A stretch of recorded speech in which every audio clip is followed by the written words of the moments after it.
Hello दोस्तों, स्वागत है आपका सरस्वती एकेडमी में, जिसकी टैगलाइन है विद्वान सर्वत्र पूज्यते। ठीक है दोस्तों, तो आपको पता है कि जैसे हमारी एक सीरीज चल रही है विश्व इतिहास की सीरीज।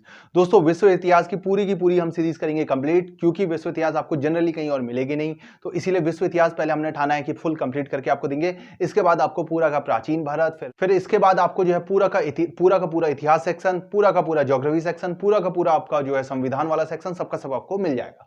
ठीक है, तो अभी बात करते हैं विश्व इतिहास की। और विश्व इतिहास में जो हम हैं वो थे आपके अमेरिका का क्रांति तो हमने देख ली थी। अमेरिका का गृह युद्ध हमने नहीं देखा था कि अब क्या होता है अमेरिका में जब गृह युद्ध होता है। मैं यहां लिख देता हूं गृह युद्ध, गृह युद्ध।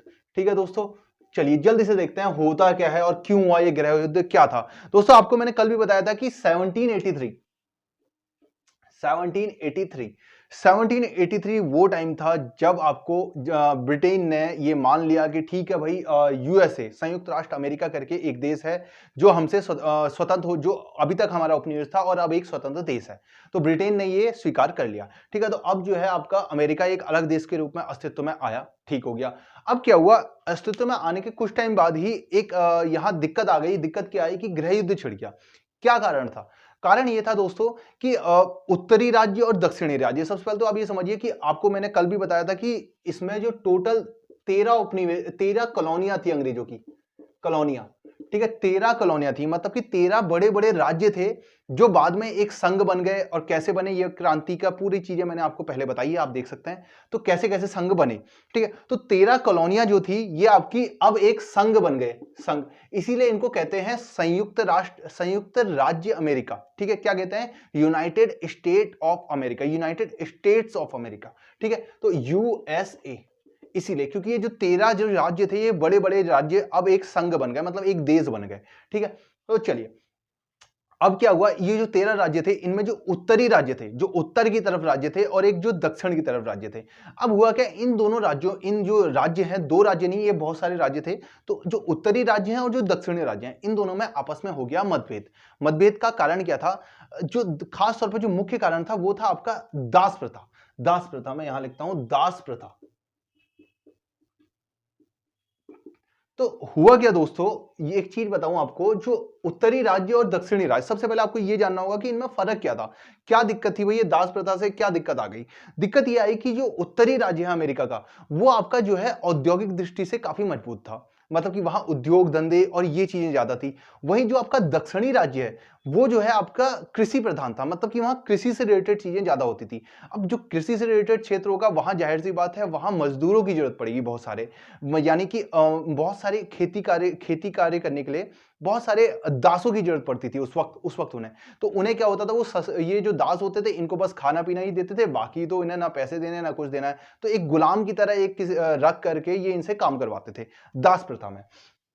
तो अब हुआ क्या, आपका दक्षिणी राज्य ये चाहते थे कि दास प्रथा बनी रहे, लेकिन उत्तरी जो राज्य था वो तो वैसे मैं आपको बता चुका हूं, वो आर्थिक दृष्टि से भी मजबूत था। वहां औद्योगिक धंधे ज्यादा थे, और वहां के जो लोग थे वो ये चाहते थे कि नहीं भाई, दास प्रथा एक कुप्रथा है और ये बनी नहीं रहनी चाहिए।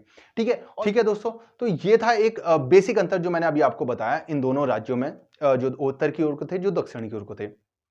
और एक छोटा सा अंतर और था जो मैं आपको बताऊं, कि आपको एक तो पहले ये पता होना चाहिए कि जैसे भारत देश है, जो हमारा देश है, हमारे वहां जैसे जो भी कानून होते हैं, जैसे ऐसा कुछ कानून होते हैं जो राज्य सूची के होते हैं, जिसमें राज्य कानून बनाता है। कुछ कानून ऐसे होते हैं जो केंद्र सूची के होते हैं, जिसमें केंद्र सरकार कानून बनाती है। और कुछ कानून ऐसे होते हैं जो समवर्ती सूची के होते हैं, जिसमें दोनों कानून बनाते हैं, केंद्र सरकार भी, राज्य सरकार भी। लेकिन अगर राज्य सरकार ने एक कानून बनाया और केंद्र सरकार ने भी उसी सूची में जो कोई भी उसी टॉपिक से अगर कानून बनाते हैं, जैसे शिक्षा है, शिक्षा के लिए अगर राज्य ने कोई कानून बनाया और केंद्र ने भी कोई कानून बनाया, तो अब जो है प्रभावी कौन सा कानून होगा? केंद्र का कानून प्रभावी होगा। ये चीज आप याद रखें। ठीक है, लेकिन अमेरिका में ऐसा होता है कि दोनों जो है राज्य भी अलग से कानून बना सकते हैं और केंद्र भी अलग से कानून बना सकता है। ठीक है, तो अमेरिका में अलग चीजें हैं, भारत में अलग चीजें हैं। मैं आपको बस एक कंपैरिजन बता रहा था, क्यों? क्योंकि वो आगे काम आएगा। तो दोस्तों, अमेरिका में जो है आपका राज्य भी आपका कानून बना सकते हैं। तो अमेरिका में क्या हुआ, जो उत्तरी राज्य थे, उन्होंने तो ये कानून बना दिया कि भाई दास प्रथा अवैध है और हम इसको समर्थित नहीं करते, तो ये प्रतिबंधित। दास प्रथा प्रतिबंधित थी उत्तरी राज्यों में, लेकिन दक्षिणी राज्यों में दास प्रथा प्रतिबंधित नहीं थी। अब क्या हुआ? अब भाई ऐसा हुआ तो अब क्या हुआ, दास जो है दक्षिणी राज्यों से भाग करके उत्तरी राज्य में जाने लग गए।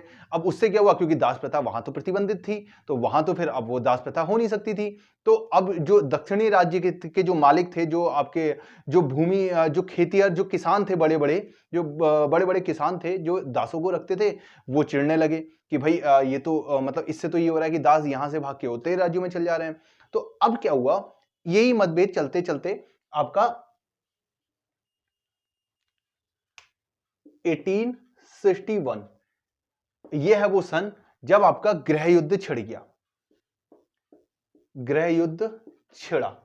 अब गृह युद्ध कैसे छिड़ा कि हुआ क्या, आपका 1860, मैं यहां लिखता हूं 1860 वो सन है जब आपका अब्राहम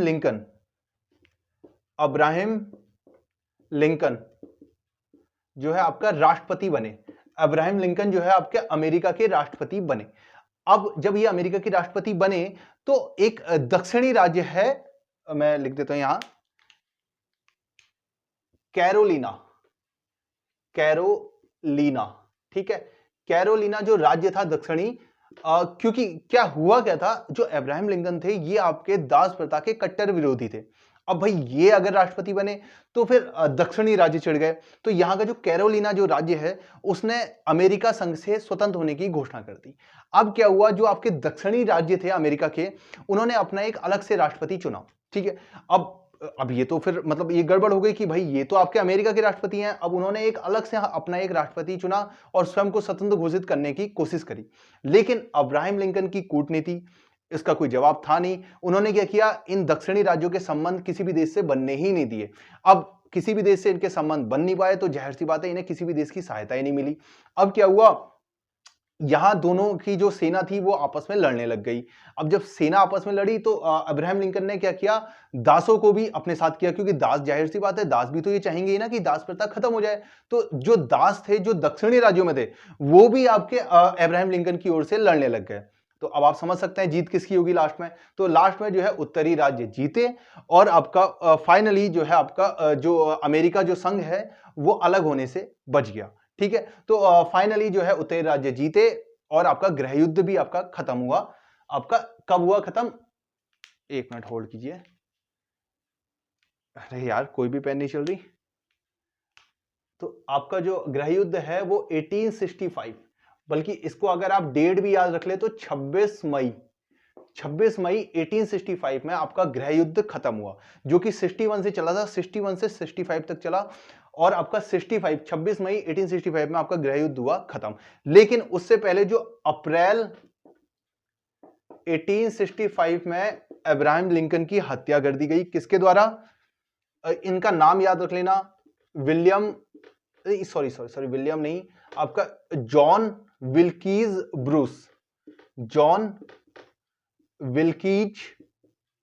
ब्रूस। ठीक है, जॉन विल्कीज ब्रूस, इनके द्वारा अब्राहम लिंकन की हत्या कर दी गई। लेकिन 1865 26 मई को ये जो है आपकी कुप्रथा तो पहले खत्म हो गई। कुप्रथा आपकी ये जो दास प्रथा है ये आपकी 1863 में अवैध घोषित की गई। मैं आपको बता दूं, ये आपको याद करना है दोस्तों, अवैध घोषित जो दास प्रथा है वो 1863 में ही अवैध घोषित कर दी। किसने, अब्राहम लिंकन ने। अच्छा जी, अब्राहम लिंकन की जो मृत्यु हुई है, मतलब जो आपकी हत्या की गई, कब की गई, 26 मई 1865। किसने की, जॉन विल्कीज ब्रूस ने। ठीक है, 1865 में जो है आपका गृह युद्ध की समाप्ति हुई। 26 मई 1865 में आपकी गृह युद्ध की समाप्ति हुई। और बाकी मैंने आपको बता दिया कि अब्राहम लिंकन की हत्या जो है अप्रैल 1865 में हुई। 1863 में जो है दास प्रथा को अवैध घोषित किया गया। और सबसे पहले अमेरिका में जो है दास प्रथा को अवैध घोषित किया गया आपका 1808 में। 1808 में, जैसा कि मैंने आपको बताया कि उत्तरी राज्य अपने लिए अलग कानून बना सकते थे, दक्षिणी राज्य अपने लिए अलग कानून बना सकते थे, ऐसा था उस वक्त, ऐसा अभी भी है। और जो अमेरिका का जो संविधान है उसमें राज्यों को अपने कानून बनाने का अधिकार है और आपको जो संघ है उसको अपने कानून बनाने का अधिकार है।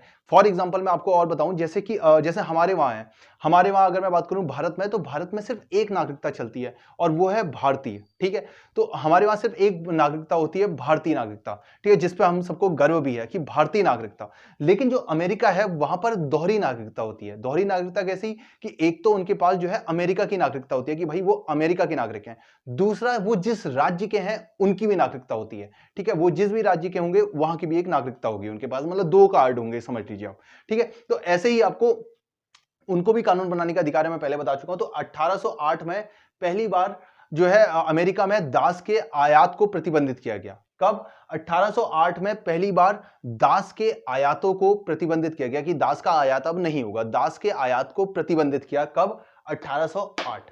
ठीक है दोस्तों, एक और फैक्ट मैं आपको बता दूं, अमेरिका में फिलोसॉफिकल सोसाइटी की स्थापना किसने की? बेंजामिन फ्रैंकलिन ने। बेंजामिन फ्रैंकलिन, ठीक है। अमेरिकन फिलोसॉफिकल सोसाइटी की स्थापना, अमेरिकन फिलोसॉफिकल सोसाइटी की स्थापना किसने की? बेंजामिन फ्रैंकलिन ने, ठीक है। दोस्तों जितने भी अमेरिका से रिलेटेड इंपॉर्टेंट फैक्ट थे लगभग लगभग हम सबका सब कर चुके हैं, कहानी खत्म, ठीक है। तो चलिए दोस्तों मिलते हैं अब, इसके बाद आगे का विश्व इतिहास देखेंगे, चलिए।